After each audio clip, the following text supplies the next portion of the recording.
Hey everybody, Jim with What Dugan Thinks.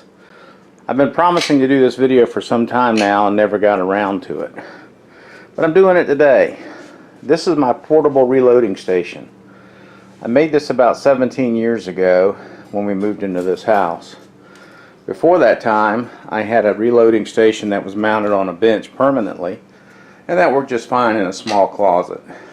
But with the ability to do something mobile, gives me the space I need to be able to move it out of the way and do other things.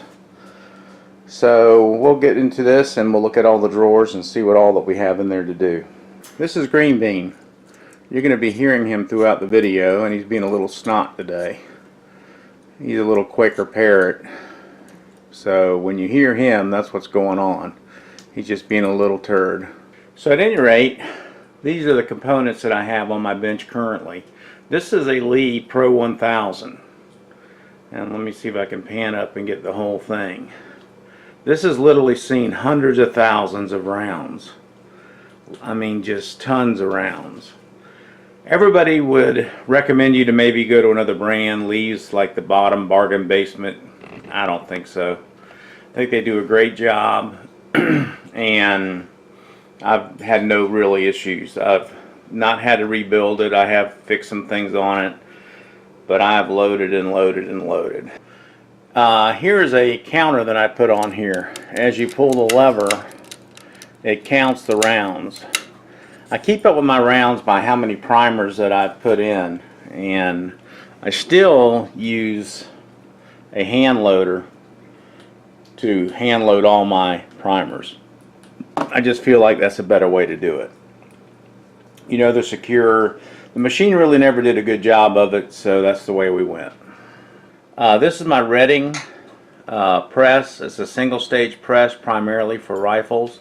I do use it to resize and on cap all my pistol rounds as well. As you can see, I have them labeled. I also have another disc over here that facilitates me the ability to put the rifle stuff on there. You get a better round out of a rifle if you hand load them, you know, single stage. It's more accurate, just a better way all the way around to do it. I also have a electric powder dump that I don't have out here right now for the rifles. Okay, we're going to look at the drawers in the cabinet. This is an old tool chest, by the way, and all I did to it is pick a relatively sturdy one that was about the right height. It's about an inch shorter than a regular counter, give or take, but I like having things up high so I can see them a little bit better.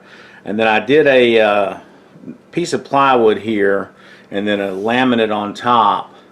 In some cases, I don't know if you noticed or not, but we'll go back over and look at these. I have steel mounted on here as well for the bigger presses. So we're going to go through the drawers. The top one's basically a junk drawer and the overflow. This is a pretty cool item right here. I don't know where I came by these, but these are the way primers used to come back who knows how long ago. This is a Smith & Wesson set of primers, and the packaging on this is just phenomenal. It's tight, it's small. I think the primers will still be just fine. Now primers come in a bigger box with individual 100 pack deals. I just, you know, think they've evolved crazily. This is where I've got my ammunition that didn't work out so good, some other stuff that I use from time to time, brushes to clean things, extra dumps, just all kind of stuff. Here's some other primers too, another example of CCI. I just haven't opened these because they're so old. So let's see here if we can get this view of the next one. Okay, this drawer is another drawer that I've got some dividers in and parts for the press. These are the dump, what are they called? I'm not even sure what they're called anymore, but what I've done is to facilitate the Lee press, and it's an auto powder dump in the terms of I've made a chart, and the highlighted ones are the ones that I utilize and do all the time.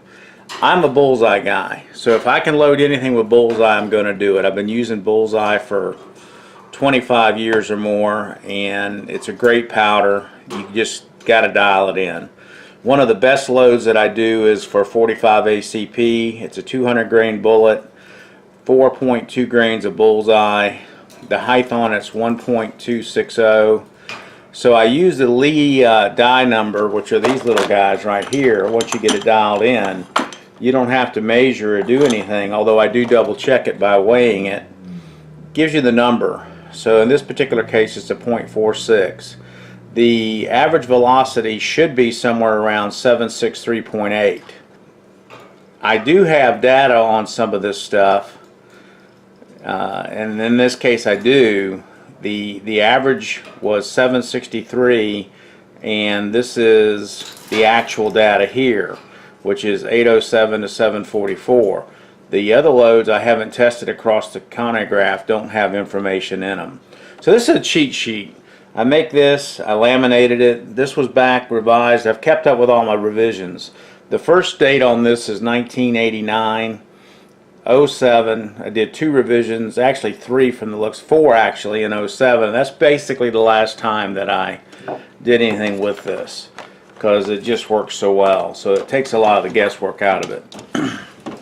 This down here, I keep my dies back here, some of them. These are trays, and I love these. These are just baking things I got from the dollar store, and they get set underneath the hopper from the Lee press, and it just dumps the bullets in there. It's also good for when you're priming to throw the bullets in there, although I use Tupperware a lot and other things. And again, there's not a lot going on in here. Just some storage. This is where this normally lives as well, so I'll put that back in there. Alright, let's see if you can see the one here on the bottom. Let me see if I can tilt down a little bit. There we go. This is the interesting drawer to me because this tells a history of my reloading. These are primers. So I have pistol primers, rifle primers, and there's small rifle, large rifle, and the same way with the pistols. So they're all in here. Primers have gone up over the years.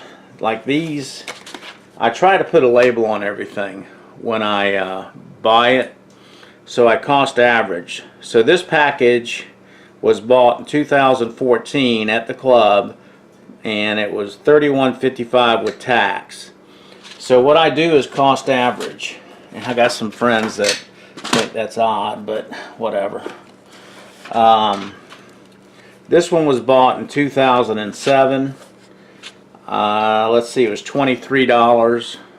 So there's stuff in here that goes way back, and I don't know if I got any of the old black and white. It doesn't look like it. I've probably used them all at this point, but I cost average everything, and that gives me a better effectiveness on the price. Powder, bullseye, and I use some unique. I use the unique on the 10mm only. This was bought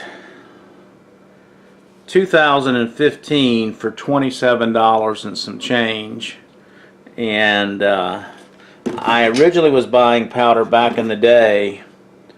This was $18.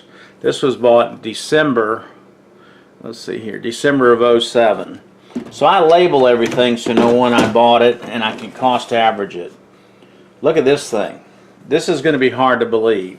This right here is 4 pounds of bullseye that I had bought.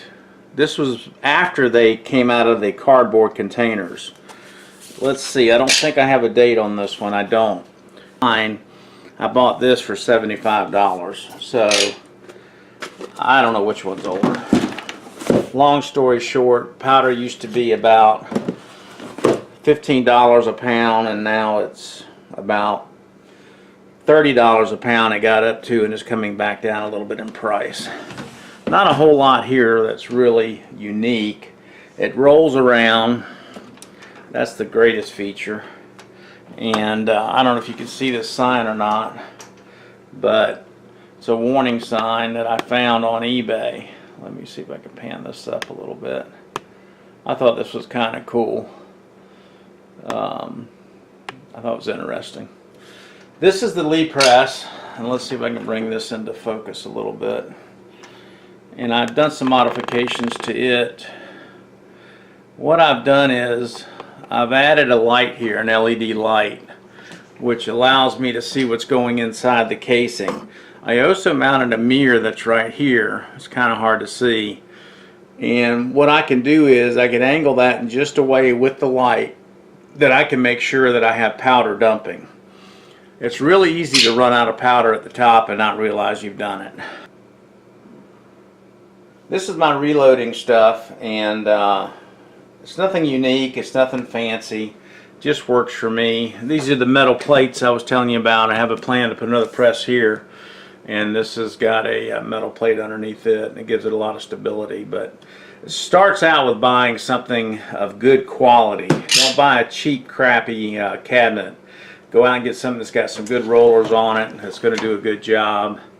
And, you know, I think it's the way to go, but that's just me. Thanks for watching. Catch you next time.